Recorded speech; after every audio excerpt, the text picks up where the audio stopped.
Hello YouTube, this is Bowtied Media, and today I have a review of Logic's album No Pressure. Logic is back for his supposedly final time with his 6th album. As a new father, Bobby Hall has proclaimed that he wants to focus more on his family and his son rather than music, and so this is going to be his retirement album. Whether or not it stays that way in the future, who knows?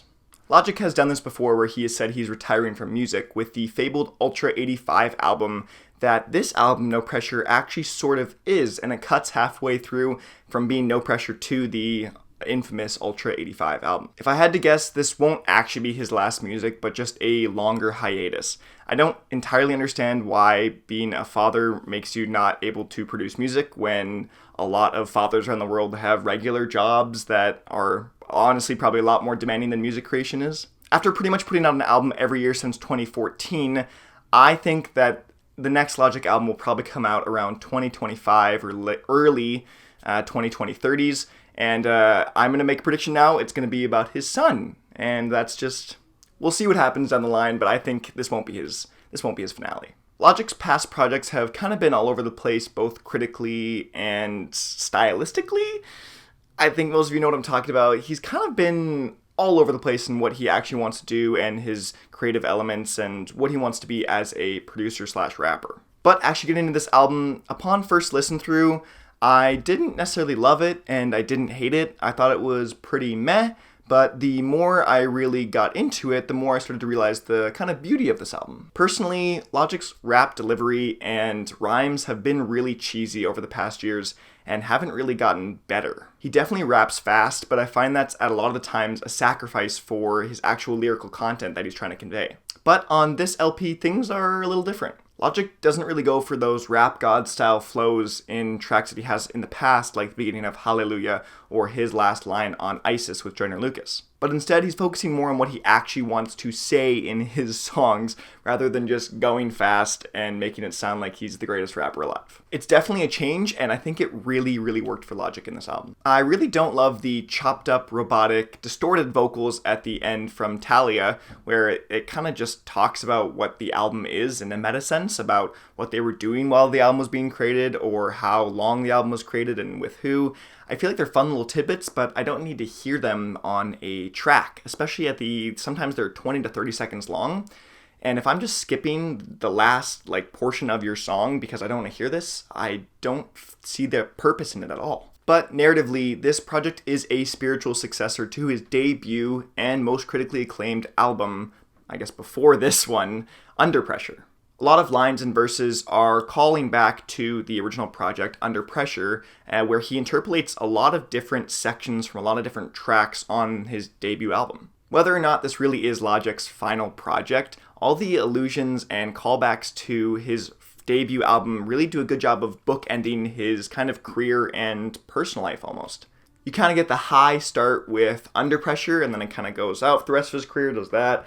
And then you get his Where We Are Now with No Pressure. Both albums feel like they are talking to each other, and the more I listen to both of them, the more I really feel a connectedness from the two. It's almost like there's some secret sauce between his first and final project that he wasn't sharing with anything else in between. But obviously the name No Pressure symbolizes his growth both professionally and as a person from the beginning of his career where he was under pressure. One of the standout tracks from this project was Hit My Line. The chorus on this track is just phenomenal in terms of lyrical content, where he says, "Homie got the 9 in the glove and he don't play," and 101 on the 405 OJ OK, which is obviously an allusion to the murder trial of O.J. Simpson. It's this sort of lyrical content that I think Logic's really been striving to hit his entire career, and it felt like he really did it with this point, where it's not cheesy, it's quick, it's fast, it's clean, and it just feels right in all the right places. And while Logic says this isn't his Jesus Walks, and I really don't think it is either,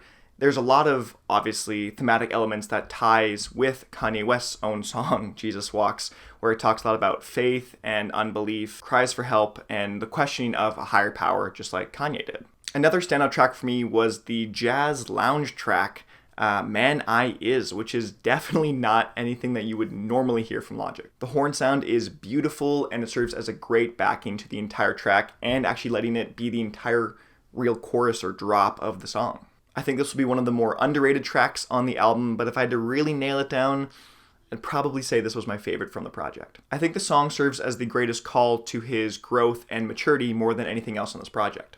Even the title of the track, Man I is a callback to his first album, Under Pressure, in which he takes the deluxe track, Driving Miss Daisy, and kind of interpolates one of the lines there into the title and last verse here or last line before the chorus. But on the other hand, A to Z is that cheesy logic that I dislike. The concept of having a track go from A to Z isn't really new, but it's still in the realm of unique. And I do like that he didn't just start each line or each verse with another letter of the alphabet and sort of hit it throughout the entire song. But that's actually the problem I have with it, is that it's not hidden. It should be hidden, but it's not. The super overpowering A, B, C, D, it is awful. I like the idea of having the alphabet go through and have the listener really look for it and dig to hear and just listen to the song over and over again to figure out exactly where he's going through. But with the just A, B, C, D, it's just right in your face, and I don't know why it's there. It's distracting, annoying, and unnecessary, and even more so that it's split in audio left and right. So if I change listening with one headphone or one part of your headset or whatever, the goes A, B, C, D. It goes back and forth like that. So if you're just like on a bike ride or something like that and you just have one ear in, you're going to hear A, C, E. You're just going to you're not going to hear it. I don't know why it's there. It would make so much more sense if it was just gone and the listener really had to find it themselves.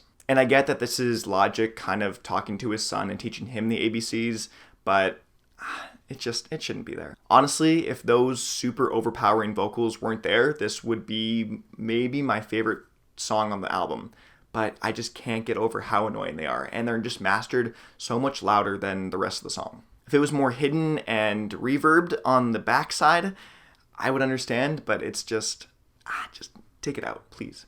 This album is actually bookended by Orson Welles' narration, where it all culminates into this final 6-minute monologue. Here, Orson Welles kind of tackles a lot of topical messages and calls for help in terms of race, equality, freedom, courage, and a lot of, pretty standard stuff. It's an awesome monologue, and I think the fact that this is from older in history and it's not just something that was today makes it even more actually relevant, because we're still struggling with all the stuff that he's talking about today. And I actually really like that if this really is the end of Logic's career as a musician, he isn't going to take the limelight for himself. He's going to take the entire last track and just give it to Orson Welles. Give it this narration, give it this kind of call that Logic wants everyone to hear in the world, is his almost magnum opus, where his whole career is about these kind of ideologies and wanting to make a change and make a better world.